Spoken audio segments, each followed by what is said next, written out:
All right, I welcome you back. Thank you for staying with us this morning. It is Studio Break live on Dominion Television, Ibadan, and this is the time to talk about what is trending in the world of politics. I'm not alone in the studio. I have with me Anoluwapo Ido. Welcome back. Thank you very much. You're welcome. So let's get straight into what we have for Trend Watch today. Yes, it's please. about something that is a surface story. It's a story that is not put out on the public mainstream, the domain. Okay. So terrorists in the new video currently that is going to be put on the screen now, we're telling KB schoolgirls that they are the ones releasing them and not that the government rescued them. You know, so while that is also a conversation, you can see, so I mean, like, it's funny how these people now have access to phones and they are very proud to show. No, this is not the first time they'll make videos, actually. It's becoming too often that we see terrorists very proud to have a phone, very proud to post on social media. I don't know how they got to this point of getting guts this much. But again, that's not as important as saying that, how did the federal government, because what we got was that the federal government has been able to get back the 24 KB schoolgirls. How? The how was never in the picture. Was there a ransom paid? We want to know. I think Quite this on is the why contrary, I think, what's his name now? The governor of Kebbi State. I think I read the story where he talked about the fact that, they were rescued. And then no ransom was paid. According to him, the security operatives were able to rescue the student. So now I think you probably explain. You'll be their spokesperson. So explain how that happened.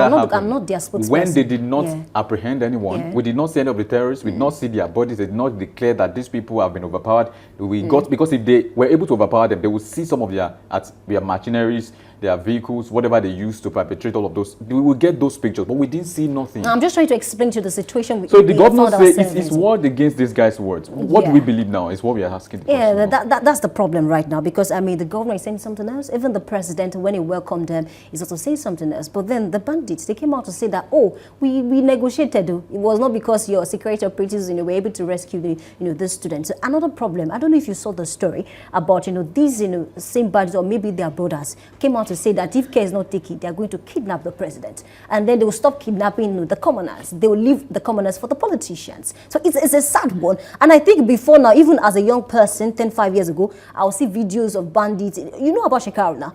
He has a lot of videos on the internet that you come out, you release videos to threaten, some persons to say we are going to kidnap them. But then the situation has become so dire because, they have been able to buy audacity in a certain company that you don't know about. So it's really sad that we're in this situation, and then they'll come out to debunk what the federal government said. So I don't know now, maybe the federal government or the governor will come out to counter what they are saying right now, honestly. There's a narrative I don't like listening to, especially when I hear the government coming out to say, we don't know where the bandits are. It questions a lot of things. If you, for example, if you put your phone now and then you take a video and you upload it, there's an IP address. Yes. It can be that location, that specific location can be traced. We can know where this came from intelligence, from technology. It's not hard math. It's not rocket science actually. So it's something that. So if you say this. When I saw this video, I was like, what again is this?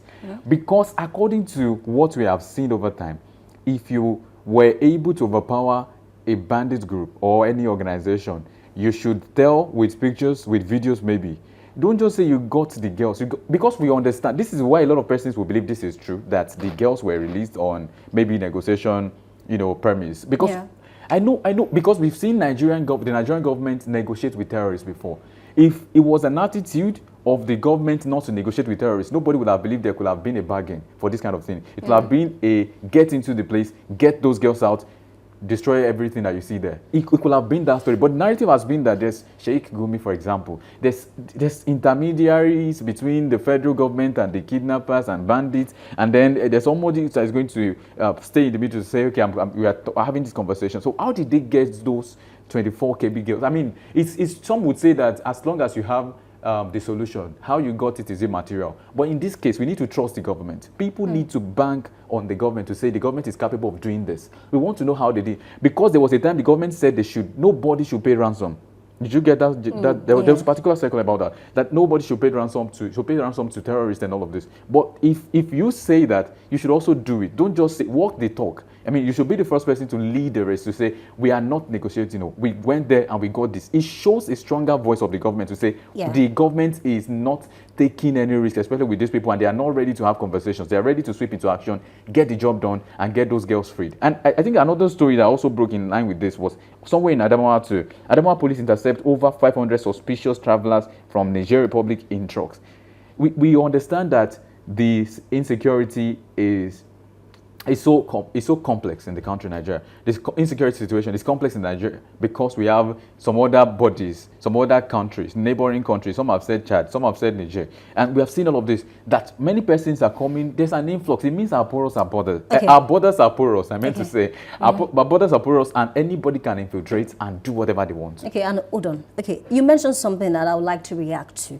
You mentioned something around, it's easy for them to find out. Okay, it can actually be easy for them to actually trace these persons because they have the IP address. Let me start an example.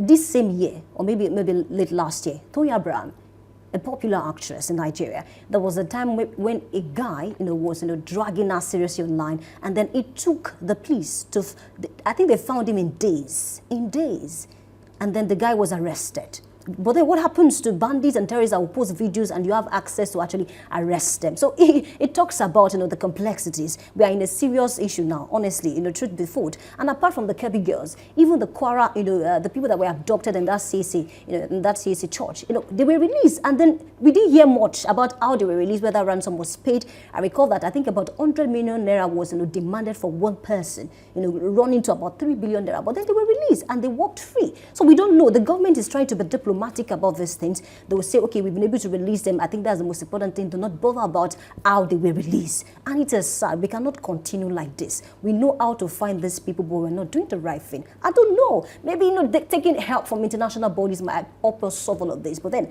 Nigerians are still skeptical about the fact that these people are coming to steal our resources.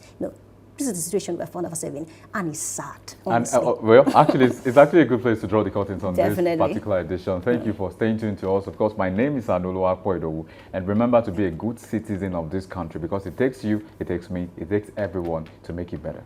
Well, thank you for being a part of the show. Do want to join us tomorrow, same time, 7 a.m. to 9 a.m. And until then, please ensure that you are safe. My name is Oluwayemi Adelakun. Good morning.